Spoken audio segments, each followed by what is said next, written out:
So Jesus says, suppose you went to a friend's house at midnight wanting to borrow 3 loaves of bread.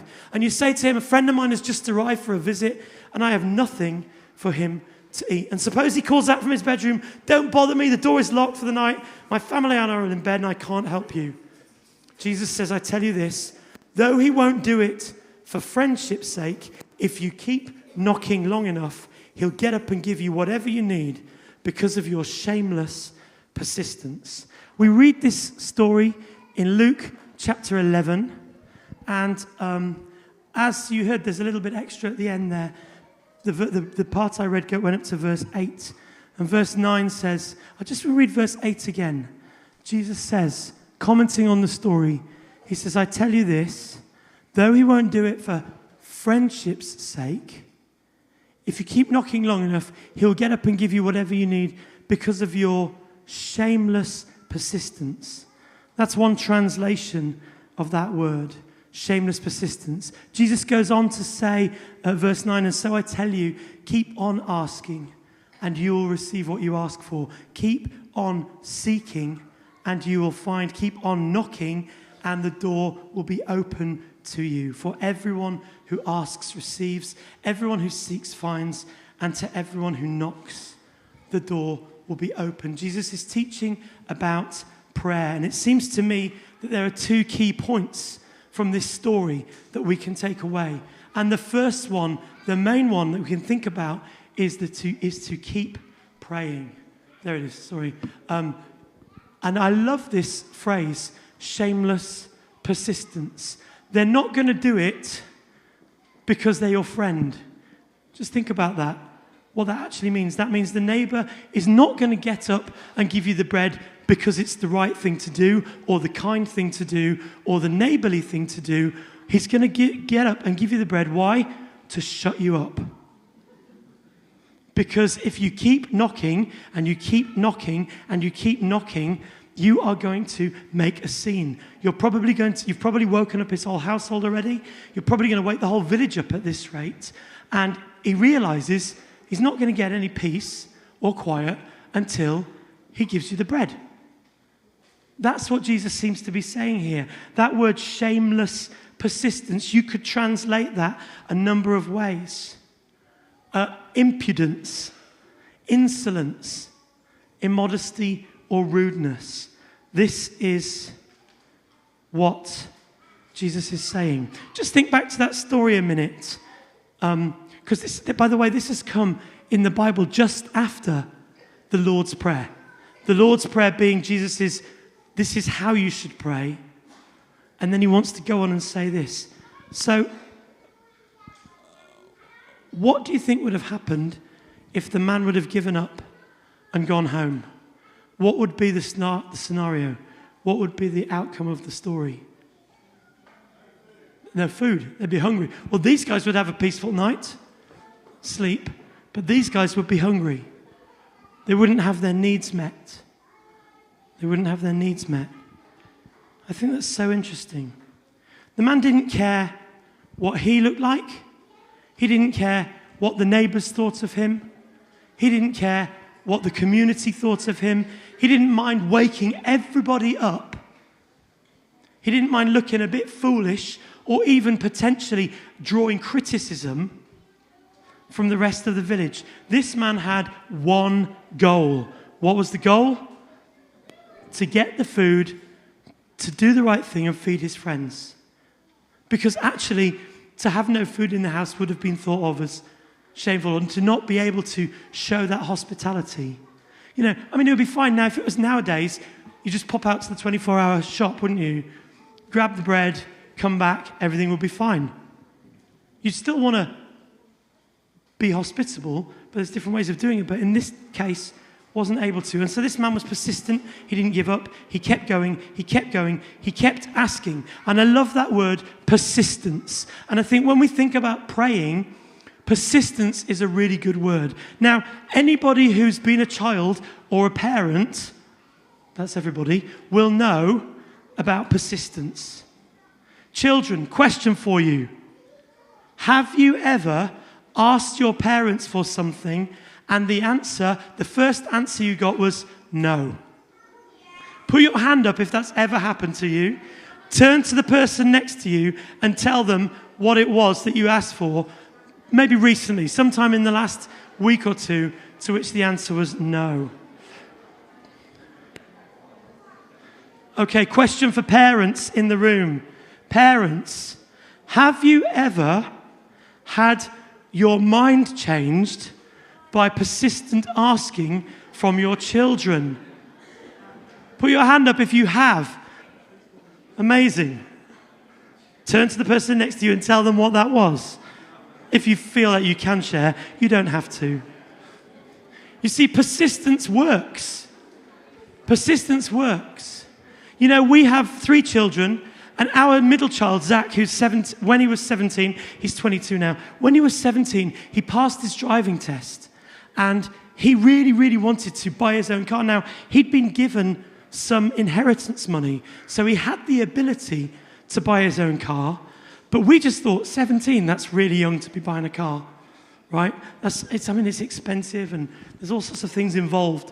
And the truth is, he not long passed his driving test before he was joking with us that maybe I can buy my car soon. And it was really expensive to insure him on ours. And we sort of said, yeah, whatever, and didn't really take it seriously.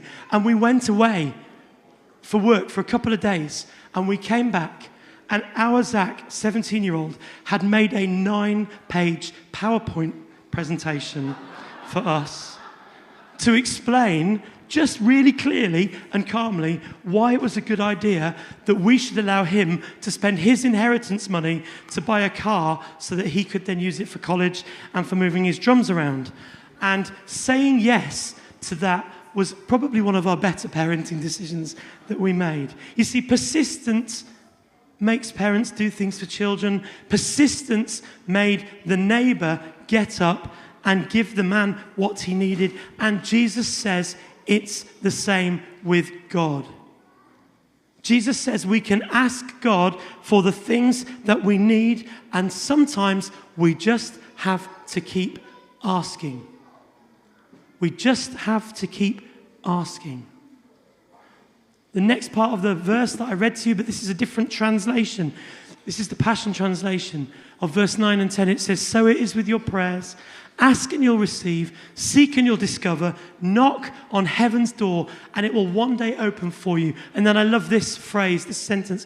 "Every persistent person will receive what he asks for. Every persistent seeker will discover what he or she needs. Everyone who knocks persistently will one day find an open door." This is what Jesus is teaching. Question: what are we asking God for? This is a question for each of us to think about in our own minds. What are we asking for? What are we looking for? Which doors are we knocking on? Which doors are we knocking on? What is it that we are asking God for? Just turn, if you know the person next to you well, and don't be embarrassed if you don't, and just maybe share with them just for half a minute. What is it? Is there something that you are particularly praying for or asking God for in this moment, in this season? We've been praying for friends and neighbours actually all week, and family. We've been praying for people who we know need God. Who is it in your mind, or what is it that you're asking God for? If you feel able to, just turn to the person next to you and just share that with them. Or maybe ask them if you don't want to share. That's fine. Just take a minute to do that.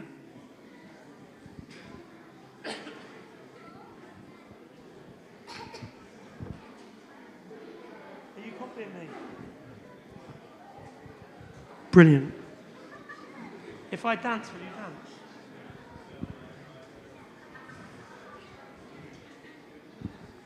Amazing. Fabulous. You see, this story is all about asking God, and then not giving up, but keeping asking God.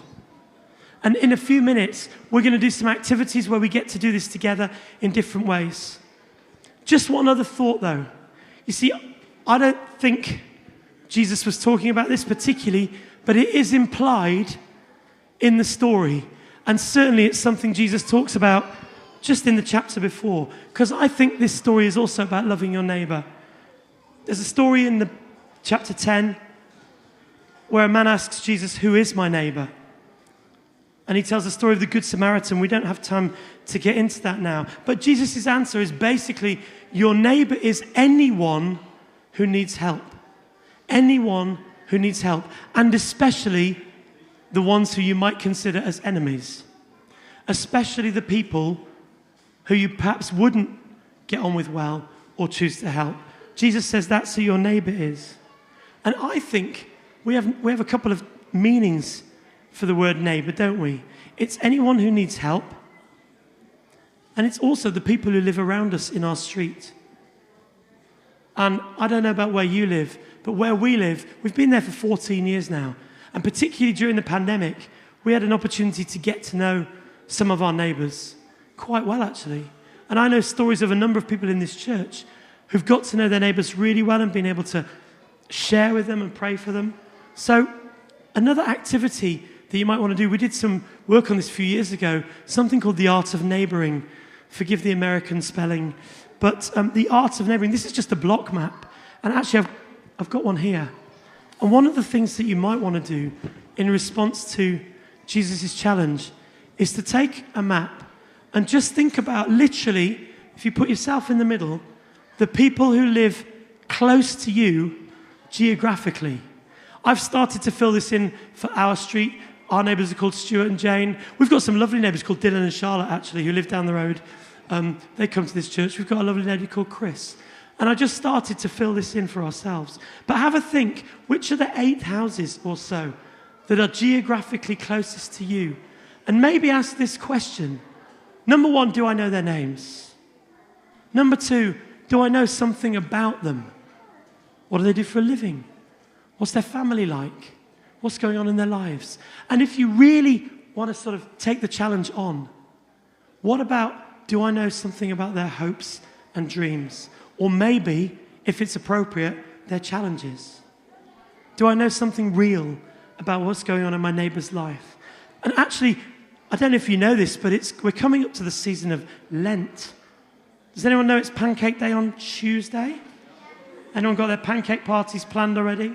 I mean, if you knew your neighbours, what would you think about inviting a neighbour in for a pancake?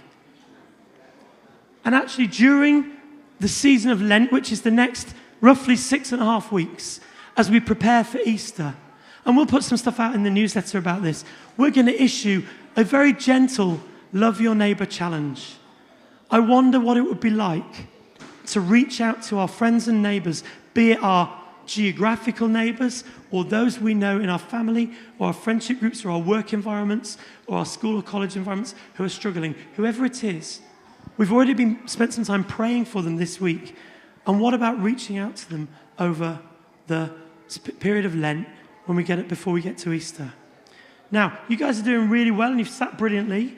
And there's just one more bit that Vicky is going to come and share with us before we break down into some activities. We have loads of activities. One's for little ones, one's for grown-ups. Different ways to pray. But first, and this is connected, by the way, this is all part of the same theme. Vicky is going to tell us about something really exciting that's happening in the next few weeks. Thank you. Thanks, Nigel. Right, so I have a big announcement. But first, before we get there, who likes homemade banana cake? Hands up, not Nigel, not allowed. Maybe, can I see any kids? Amos, do you want to come up?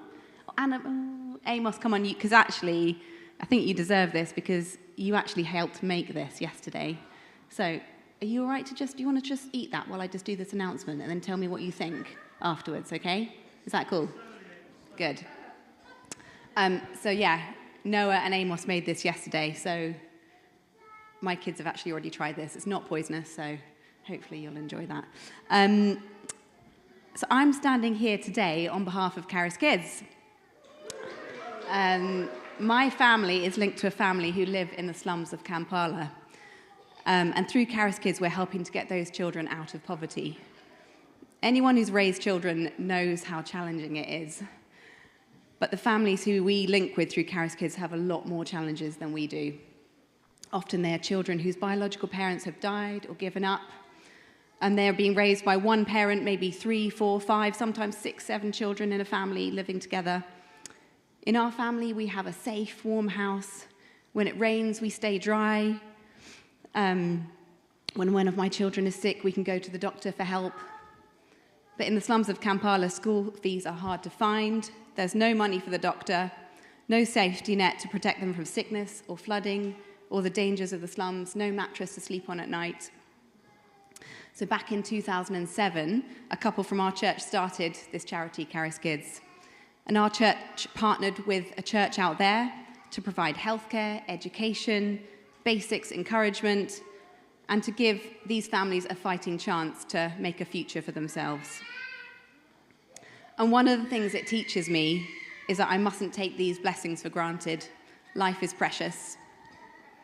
So every year, our church comes together and helps raise funds for the Caris Kids summer camp, the Christmas party, and further education, which is crucial to help these kids grow up, get jobs, and become self-sustaining and support themselves. So it's a really, really great cause. So here's the big announcement. On Saturday, the 10th of May, Caris Kids are running a big fete, a summer fete, right here. Woo-hoo! Bit of a giveaway with all the flyers and things around. All the proceeds are going to help support the families linked through this church. We're going to have performances, a barbecue, games, activities, prizes, experience, a goods market, and a huge, ginormous, gigantic inflatable slide right here in the middle. My brother Will and my dad Edward, who's back there, roped me in to help plan this event, and we've got a lot of things planned. I'm really excited. There's going to be something for everyone. Oh, and did I mention Jude's ice cream? Who has eaten Jude's ice cream? Yeah, it's good, isn't it? They have kindly donated as much ice cream as we want to help raise funds for the families in Kampala, which is awesome. So if you would like to support getting children out of poverty and have a great time, for you, your family, and for the community, for your friends, your neighbours, please come along, buy a ticket. If you buy your ticket today, you will get a free slice of banana cake right at the back there. Just go to the orange table. And we have a gluten and dairy-free option as well. So Amos, how was the banana cake? Good. 2 thumbs up? 3 thumbs up. Oh, wow. Great.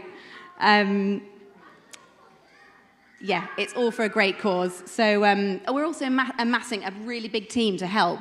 So we would love your help. If you want to come and just volunteer, there's lots of opportunities. Please come to the back and sign up. Tell us what you'd like to do. And you can have a free slice of banana cake as well. Yeah, so thank you. Thank you. Thanks, Vicky. So did I hear that right? You get the banana cake if you buy a ticket or you sign up for a team. Right. Okay. So listen, this is what we're going to do. For the rest, we're not going to... You guys have done really well. It's a difficult environment when everything's going on. We've got a number of activities, and we're going to pray, and we're going to do some stuff together. Here's what you can do. If you haven't already made a friendship bracelet, you could be doing that. While you're doing that, you could go to the Caris Kids table, sign up for a team.